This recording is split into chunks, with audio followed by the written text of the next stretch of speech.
Jom seminit belajar faraid. Assalamualaikum warahmatullahi wabarakatuh. Hari ini Abu nak cerita pada tuan-tuan tentang ada satu kadar yang khusus kepada ibu, yang mana kalau kita sebut sebelum ni, ibu dapat 1/3 ataupun 1/6. Dia ada satu lagi kadar untuk ibu dalam dua situasi, yang kita sebut sebagai kes al-umriyatain ataupun al-gharawain.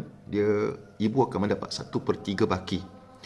Jadi yang ada dalam kes ini dua keadaan saja, sama ada seorang tu mati meninggalkan isteri, meninggalkan ibu dan ayah, ataupun seorang tu mati meninggalkan suami, ibu dan ayah.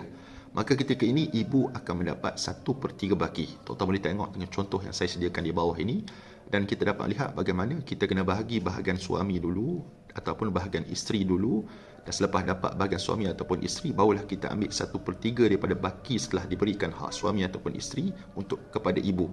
Dan seterusnya, akhir sekali ayah akan menghabisi baki harta yang ada. Cuba tengok pada contoh untuk lebih memahami. Assalamualaikum warahmatullahi wabarakatuh.